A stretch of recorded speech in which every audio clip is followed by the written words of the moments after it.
importante, né? Às vezes a gente olha assim e fala assim, ah, eu conheci uma pessoa que fez balé, nossa, ela fez 10 anos de balé e se formou. Alguém aí já escutou falar isso? Ah, eu tenho uma bailarina, uma pessoa que eu conheço, vizinha, prima, amiga, sei lá quem, que, nossa, se formou no balé depois de 10 anos. Alguém já ouviu falar isso? O que acontece?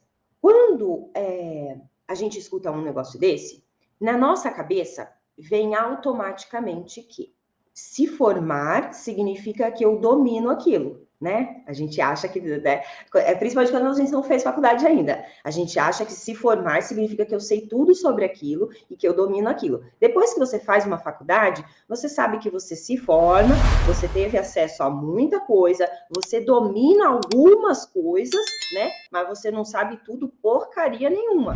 Porque você vai passar pela experiência, você vai, né, de sentir no campo de trabalho ali as coisas acontecendo na sua frente, sim? Faz sentido isso para vocês? Faz sentido, Tia Jo? Com certeza. Né? A gente sai da faculdade, a gente não sai assim, pronto, pode, eu fiz fisioterapia e a minha, ó, você faz faculdade e você vai fazer uma pós, né? Você se formou, se eu me formei, para que eu preciso de pós, Tia Ju?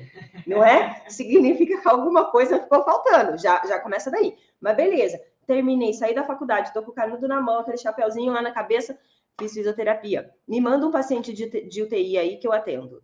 Não, filha, primeiro paciente de UTI tremia nas bases para atender. E, ó, foi depois de um ano de pós. Faculdade, mas pós. Então, quando alguém fala, ah, fulana se formou no balé, na nossa cabeça vem, ela sabe tudo de balé. Não. Respira, lembra da faculdade. Não é que ela sabe tudo, ela estudou bastante. Ela estudou tudo o que aquele método tinha para dar para ela. Mas isso não significa que ela sabe tudo. Primeiro ponto. Segundo ponto. Nem sempre a gente precisa levar esse mesmo tempo. Por quê? A fulana levou 10 anos para se formar porque ela começou com 7 ou 8 anos de idade. E com 7 ou 8 anos de idade, o que é que você consegue de fato ensinar para uma criança? Pensa aí, você conhece alguma criança de 7 ou 8 anos? No balé, a gente precisa, por exemplo, aprender a fechar as costelas. Sim, eu preciso aprender a aproximar as costelas. Imagina, e isso é uma das coisas fundamentais para que os passos comecem a acontecer. Imagine eu começar ensinando para a criança de 7, 8 anos a fechar as costelas. Ela nunca mais vai querer voltar para o balé, porque ela vai para o balé, mas aquilo tem que ser um pouco mais gostoso de fazer, senão a criança não quer mais. Sim, então, existe um tempo nesses 10 anos de formação da criança, adolescente ali, em que tudo é introduzido de uma maneira muito tranquila, muito suave, para que não espane a criança, ok? Por isso os 10 anos. Além disso, a criança vai desenvolver outras habilidades e tudo mais. Mas, a gente adulto, sinceramente, será mesmo que a gente precisa desses 10 anos? Será mesmo que a gente precisa levar 10 anos para aprender o que essa criança estaria aprendendo? Faz sentido? Então, o que a gente precisa olhar? Eu posso, sim, aumentar, melhorar, né? Dobrar ali o meu desempenho se eu tiver um método focado no ensino para adulto. Eu não vou pegar o método X, que foi desenvolvido para criança, e distribuiu tudo que ela ia aprender em torno de 10 anos e ir aplicando essas aulas para os alunos adultos. Eu vou levar 10 anos com os adultos também. Mas, se a gente entender o que é que o adulto precisa aprender, isso, e dividir isso em menos tempo, ele vai ter ali o que ele precisa aprender, e aí ele vai se desenvolver. Então, primeiro ponto, não se assuste com a palavra, nossa, o balé é difícil, precisa de 10 anos para se formar. Cara, isso não tem mais nada a ver com você, porque agora você é adulto, ok? Você é uma adulta, então isso não tem mais nada a ver com você. Quanto tempo leva para uma pessoa adulta aprender balé ao ponto de dançar, colocando a sua graciosidade, de dançar mostrando que sabe o que está fazendo, que está com segurança? Aqui no meu mundo, a gente consegue fazer isso em menos de 3 meses. E por que a gente consegue fazer isso em menos de 3 meses? Vamos entender isso? Olha só. Você imagina assim, eu vou começar a fazer balé e eu vou lá e me matriculo numa escola e eu começo a fazer 2 aulas na semana. 1 aula na semana. E eu começo a olhar e falo, cara, eu sinto que eu tô aprendendo, mas tá devagar. O processo tá lento.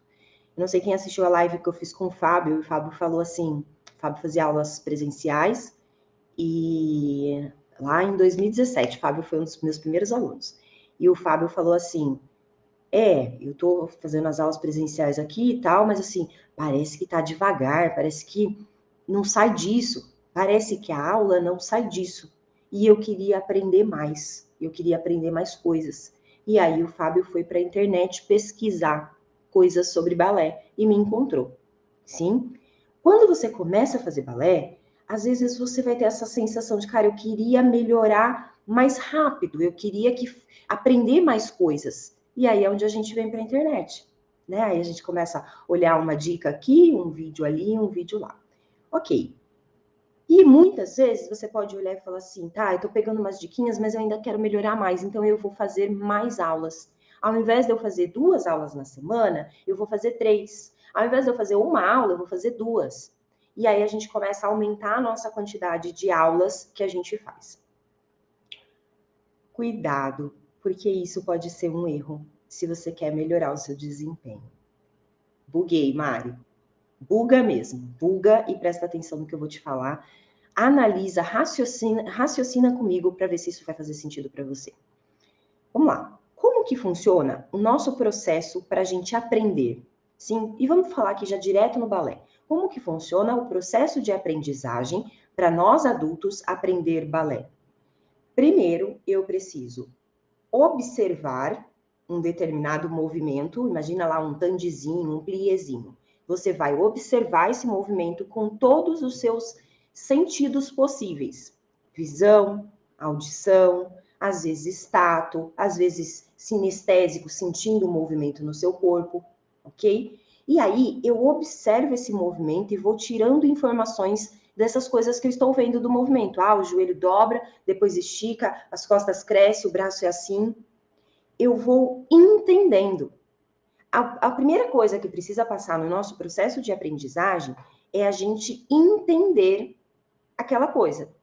Por exemplo, a gente pode estar aqui, sentada, você sentada aí, e eu vim aqui explicar para você um demi-plié. Fica aí, sentada, não se mexe, não faz absolutamente nada. Mas, vamos lá.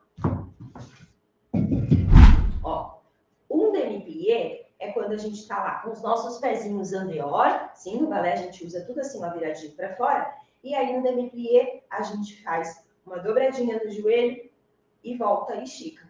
Isso é um demi-plié, sim? Quando eu faço isso, você aí pode dizer que você entendeu o que é um demi-plié, concorda? Você entendeu o que é um demi-plié? Se você tiver que fazer aí, você acha que você consegue fazer um demi-plié? Provavelmente sim, é só fazer isso e voltar. Beleza. Você passou pela primeira fase de aprendizagem, que é entender. Show? Beleza. Só que a gente tem uma segunda fase de aprendizagem. Imagina que o seu cérebro é uma mata.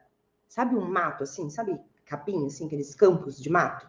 Não tem caminhozinho para passar. Aqui a gente chamava de... Como que é? Trio, não era? Trio? Acho que era trio.